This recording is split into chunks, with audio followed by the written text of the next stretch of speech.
Hey everybody, welcome back to the GM's table. That's over here, not down here.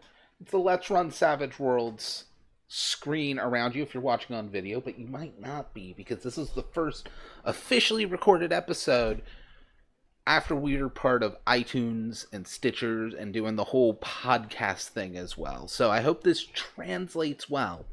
Now, in the Let's Run Savage Worlds, as well as the GM reviews, all the other of this month's series have already been here, but this is the final one of this month, which has been our Crime and Underworld month, where we've been looking at specifically Savage World settings that have to do with criminals and the underworld, kind of in honor of our Wise Guys series that came out.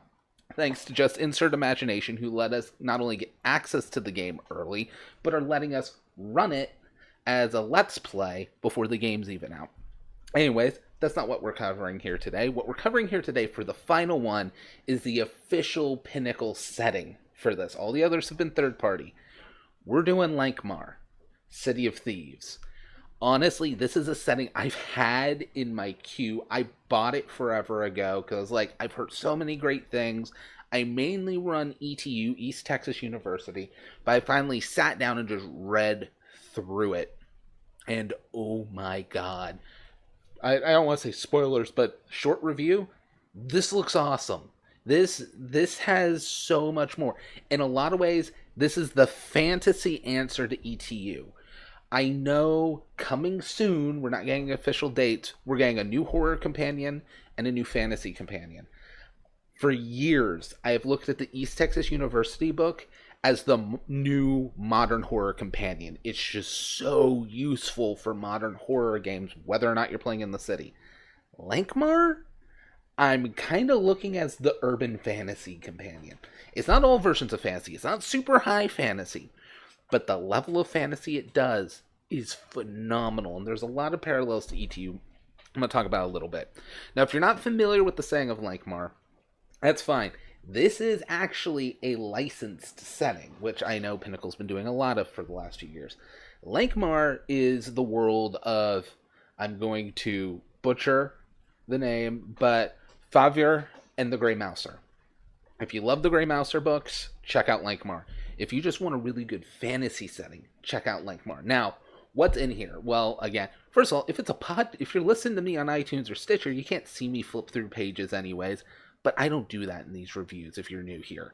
What I do is I talk about what's in the book, and I give my opinion. So first and foremost, what races are in the book? And I feel like this is important because this book has humans, ghouls, which are these translucent skinned skeleton people, and rat folk. But not just that. They have humans, and you can be the normal Savage Worlds human where you get a free edge and a D6 and a skill, which tells you the power curve's a little higher in Lankhmar. I love when they give the standard human, because if they go an edge, and I can look at what the power curve is, because standard Savage Worlds is just an edge.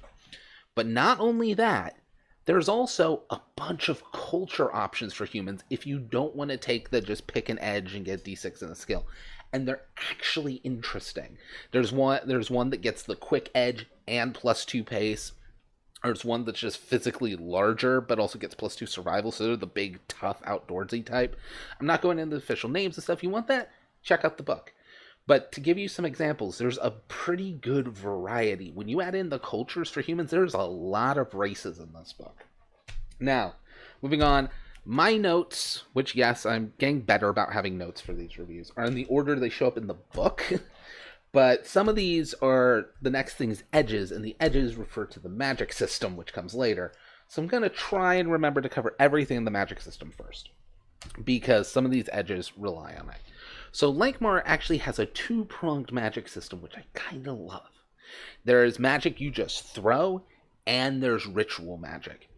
And I'm just going to flat out say it, while I love the ritual system in East Texas University, it was by far the best ritual system. I think it's the most easily converted into other systems or other settings. Lankhmar's ritual system feels like the natural evolution and improvement, which is fair. They're both Pinnacle products. It feels like they took ETU's ritual system and went, now let's refine it even further.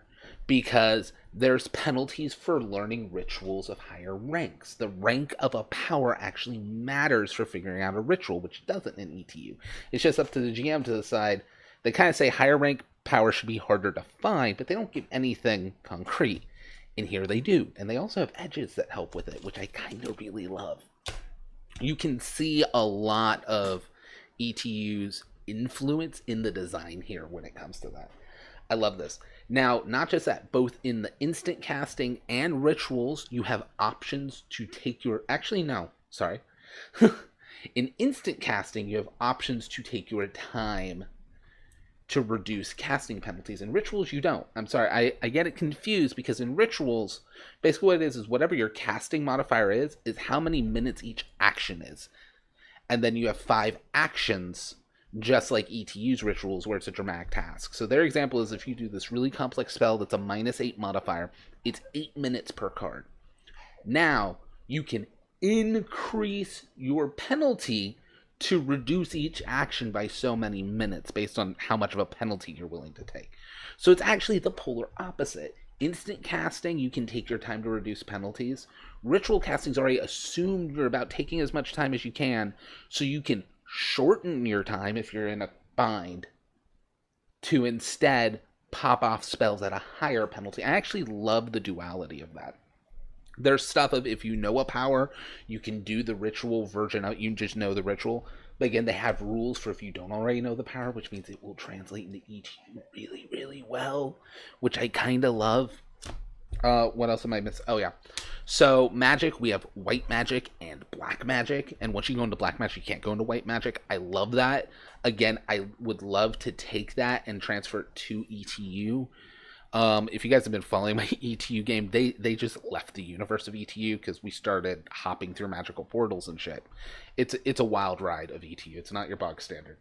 But I would love to go back because white magic and black magic lets it feel even more like Buffy.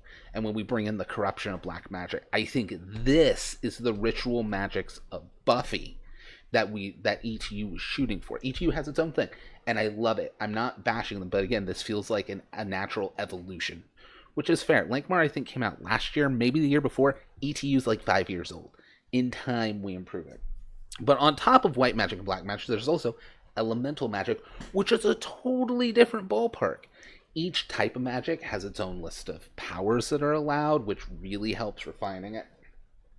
And it's an overall really, really meaty, deep system that isn't complicated, which you see that a lot in Savage Worlds if you're new to Savage Worlds, where they will give you a lot to chew on without there actually being a lot of crunch and a lot of stuff to memorize. Usually it's like 1 or 2 things here, but those little tweaks make all the difference. They're very calculated changes. Now, doubling back before we get in all the setting rules and stuff, we'll now talk about some of the edges that popped up for me. First and foremost, Talismans. Again, comparing to ETU. In ETU, Talismans is its own ritual. Now, different people run it differently, where Talisman is just a ritual you learn that it becomes a modifier to any ritual. Or I tend to run it where you have to find a specific Talisman ritual of a power as its own ritual. Just like saying you have to pick boost lower trait of a specific ability is its own ritual. Same kind of mentality. That's just how I run it. People have done both ways. It's all about flavor. In here, being able to do Talismans is an edge. And how they handle Talismans is actually amazing. Talismans aren't permanent. They're single-use items, but they last 2d6 hours. There's limits on which powers you can take with them, which is really good. You can't have a Talisman of Bolt, which ETU does. I mean, Last Rites of the Blackguard, like the first Pine Box adventure that ever came out, one that's part of an entire story arc in ETU, you get a Talisman of Ice Bolt off a guy. So obviously, there's some things that don't fully mesh, but I prefer this route. I prefer where magic isn't combat-based, really. And they talk about why, and it makes a lot of sense. Magic's super powerful, but it's a sword and sorcery setting. You want the swords and the sorcery to matter. But yeah, how they handle Talismans in this without doing a full breakdown, amazing. I kind of love it. I, truly love it. And I'm going to be real honest. As of now, the group for ETU, since they're hopping, are going to hop into a world based off Tropicana.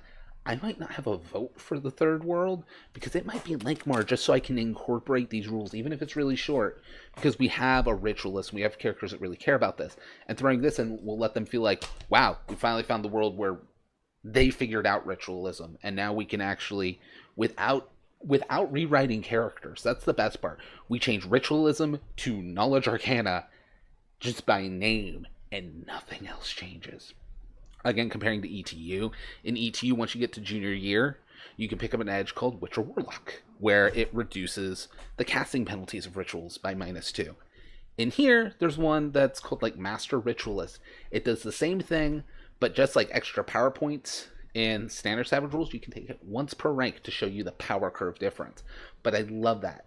I get in ETU you're supposed to start not knowing anything, so even getting ritualism is its own thing. So becoming good at it by junior year, which is about veteran, is its own thing as well. But in a world of swords and sorcery, you can just simply be practiced, but the magic still feels dangerous. It still feels difficult. Moving on from that and all the magic stuff. Also, I noted on ritual research, I did say we were just moving on, but not quite. I said there's this great thing where no matter what level you are, there's a penalty for researching rituals based on the rank of the power. There's a single edge that then turns it into, no, it's how many ranks above your current rank it is. So if you really want to dedicate to research, you take one edge. Totally changes the game, but doesn't break anything. I wanted to bring that up because, again, very, very smart design. Moving on. I find it funny, there's a whole list of edges that aren't allowed because they kind of have their own versions. Trademark Weapon isn't one of those edges, which is funny because they have my new favorite version of Trademark Weapon called Named Weapon. And it has slightly different rules for melee versus range. Ranged weapons, they just get +1 damage. Melee, you get to actually increase the die type of the melee weapon, and it's still not based on your strength. Because in Savage Worlds, like, if you wielded a D8 melee weapon, but you only had D6 strength, the weapon can't do more than a D6. Well, if you're wielding a D6 weapon and have a D6 strength, 2D6, no problem. If you take Named Weapon, that weapon's now a D8, but it'll still be a D8 even if you have a D6 strength. That's actually very, very good in this system. Once you get into the nuts and bolts and little refinements of the system, it's amazingly good. And I love that, first of all, it's a wild card only edge. Mooks will never have this. But you also have to name your weapon and have a bond with it. It's a more personal version than Trademark Weapon. And they did design it in a way where it doesn't technically step on Trademark Weapon's toes of the bonus to hit. So I do get why they didn't remove it, but it means if you want to be really dedicated to one weapon, you can just Trademark Weapon, improve Trademark Weapon, Named Weapon, improve Named Weapon. That's 4 different advancements to just become incredibly good with one weapon. And this, just like Trademark, you can take it multiple times for multiple named weapons. Oh yeah. Now we're into the setting rules. It has its own like flavorful thing, but there's basically a rule that lets you forces players to burn money. Every week, your money gets halved. If you have poverty, you get a quarter of your money after a week. This, I love. This is one of the biggest problems I have in like Shadowrun type games. And let's be honest, Lankhmar City of Thieves is fantasy Shadowrun. It's a game of thieves and sneaking around and breaking in to places and collecting as much stuff as you can. There's a lot of overlap. But the problem I had when I ran Shadowrun is my players will get one really good heist, and I have some frugal ass players that will just sit on their money. They're like, well, then they get to be real choosy about their jobs, and the whole point is you got to be desperate and pick up the jobs. This one rule fixes it. I'm also noticing, this is where it starts coming, where I'm noticing a lot of, just insert imagination with Wise Guys, a lot of their setting rules start coming in. Where after every job in Wise Guys, you have to give half your cash to the family. In fact, how guilds work in it. There's a whole thing of guild rules, and it's kind of these general rules so you can make your own guilds or join different guilds, and they all work without having special rules for each one. I definitely see this as the blueprint for Wise Guys. That's not a bad thing, mind you. It's actually a really good thing, and it's more I'm just seeing where it is. The guild rules in here are really simple, but makes guilds matter, and I love it. And there's rules for Betrayal. Again, in Wise Guys, you have an ally and an adversary, and kind of the adversary rules are what the Betrayal rules are here. Only these are a little rougher. In this game, if there is any like close ally or friend that turns on you because it's very much in line with the genre, you don't get to spend bennies for any kind of defensive thing. You do get to spend a benny to soak, but you don't get to spend bennies to re-roll that soak. And if you don't soak all the wounds, if they hit you, it even says typically they'll have the drop. If they get even one wound on you, you're knocked unconscious, which is just so perfect in this kind of game. It lets the double cross and the backstabs where all of a sudden you just get clocked in the head and you wake up in an alley. That is Lankhmar. That is Grey Mouser so much. Yeah, I talked about magic plus time. I talked about just an overall better ritual system. So then the only other things is the setting stuff. Again, I'm not going to get into it. This is a deep, rich setting book. Most of the time, I'm going to be honest, most books I come across, most books I've reviewed either have a ton of setting or a ton of really good mechanics. There's plenty of games I've seen with a ton of setting and a ton of mechanics, but the mechanics were not the best put together. This is quality on both fronts. There is so much here. If you want to run in Lankhmar, you have everything you need, right down to the economy, hangouts, all that stuff for different neighborhoods. You have it in this book. It is so fleshed out. Again, comparing it to ETU, where ETU, Pine Box and East Texas University is such a realized setting. Lankhmar's in the same boat. And finally, they don't have a plot point in here. I believe the plot point's its own separate book, which comes with even more Savage Tales, but there are Savage Tales in the core book, so you have adventures just ready to go in here, which means just the core book is everything you need to get going if you have Savage Worlds Deluxe. And that's about it. There's a bit of a mention on magic items, how to be very stingy with them, and a handful of examples. I'm literally a handful. It's 5, maybe 6 magic items. They're like, these should be super rare, because this is a fantasy setting, but it is not there's a whole riot where it's like, this isn't a thing where people just walk around with magic items. They exist, and they have a punch. Here's some examples. They're there. They have a little bit of advice on how to make them, but it's also they're so powerful you can kind of do whatever you want with them. But that's it. This is such a realized book. And this isn't knocking any of my other reviews this month. Again, I will say, one of my personal favorites, I'm loving The Thin Blue Line. Third-party book. But when we come down to reviewing pinnacle products, you can tell the sheer quality in what you're getting in these books is amazing. I am actually chomping at the bit to run Lankhmar because I want to run the setting itself before anything, or at the very least I'll take my ETU characters and they'll end up in Lankhmar and I'll run it true to Lankhmar, and then I'm going to start dismantling Lankhmar and putting pieces of Lankhmar in other games. To me, that's where the real value of Savage settings are, because of how modular the system is. If I look, I'm like, oh, this book looks awesome. It'll be great to run as its own thing, and I don't see uses of it in my own games, in custom games. If I don't see it being able to mix and match with other settings, it's good, but it's not great. Lankhmar is not that. Lankhmar is great. Anyways, I will catch you guys next time. Don't forget to like, share, subscribe, do all that great YouTube stuff. Subscribe to us on iTunes. Do all that. Check out the links below for the Patreon if you want to help support, get videos early, all that other great stuff. I will catch you guys next time. Bye.